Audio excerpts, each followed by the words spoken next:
Hello বন্ধুরা, welcome to Sharmi's kitchen. আজকে আমি আপনাদের জন্য নিয়ে এসেছি নারকেল নাড়ু রেসিপি। গুড় দিয়ে নারকেল নাড়ু। লক্ষ্মী পুজো তো চলেই আসলো, তো তার জন্য আমি এই রেসিপিটি নিয়ে এসেছি। ভিডিওটি ভালো লাগলে অবশ্যই লাইক করবেন, কমেন্ট করবেন এবং শেয়ার করবেন, আর আমার চ্যানেলটি অবশ্যই সাবস্ক্রাইব করে দেবেন। তো চলুন দেখে নিই কীভাবে আমি নারকেল নাড়ু তৈরি করছি গুড় দিয়ে।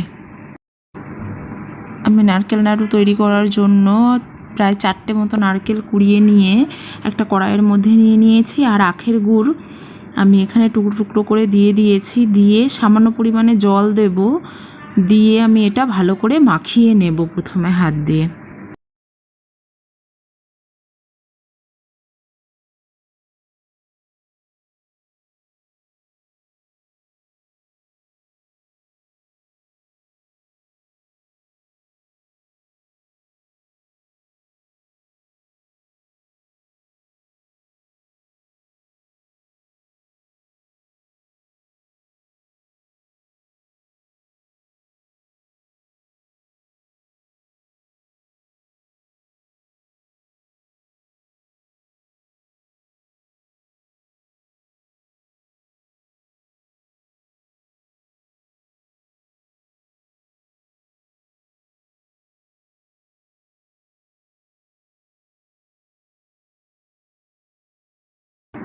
আমি এখানে ভালো করে মাখিয়ে নিয়েছিলাম, নিয়ে আমি গ্যাসের উপরে কড়াইটা বসিয়ে দিয়েছি।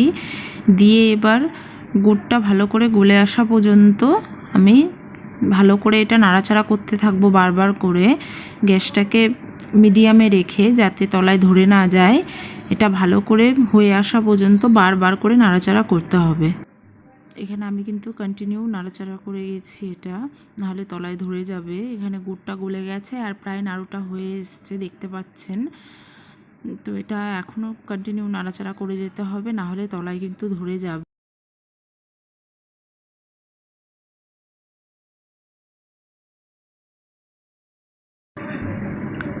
এখানে এটা দেখতে পাচ্ছেন প্রায় হয়ে গেছে। আমি এখানে 4টে এলাচ নিয়ে নিয়েছি, এটাকে গুঁড়ো করব, গুঁড়ো করে এর মধ্যে আমি দিয়ে দেব।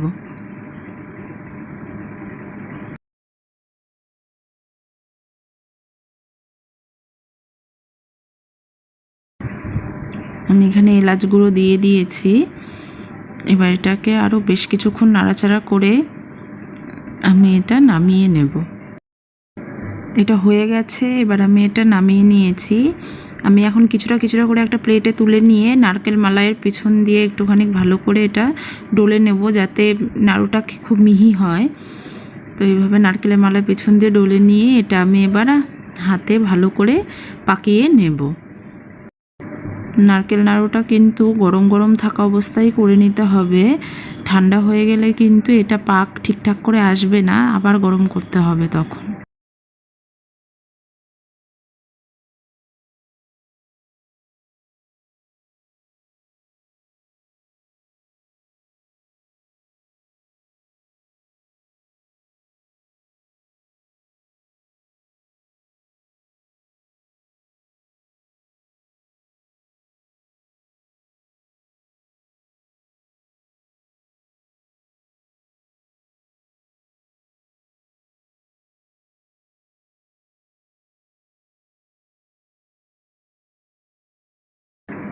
আমার এখানে নারকেল নাড়ু রেডি হয়ে গেছে। আপনারা ঠিক এইভাবে বাড়িতে ট্রাই করে দেখবেন, খেতে কিন্তু খুবই টেস্টি হয়। পুজো বা এমনি যে কোনো অকেশনে আপনারা বাড়িতে এটা করতে পারেন, খুবই ভালো লাগবে। আমার ভিডিওটি ভালো লাগলে অবশ্যই লাইক করবেন, কমেন্ট করবেন এবং শেয়ার করবেন। আর আমার চ্যানেলটি অবশ্যই সাবস্ক্রাইব করে দেবেন এবং পাশে থাকা বেল আইকনটি প্রেস করে দেবেন। আর আমার কাছে যদি কোনো রিকোয়েস্টের রেসিপি থেকে থাকে কমেন্টে জানাবেন, আমি করে দেখানোর চেষ্টা করব। আমার ফেসবুক পেজ, ইনস্টাগ্রাম আইডির লিঙ্ক আমি ডিসক্রিপশানে দিয়ে দেবো, আপনারা ওখান থেকে আমাকে ফলো করবেন। আজকের মতো বিদায় নিচ্ছি, ধন্যবাদ।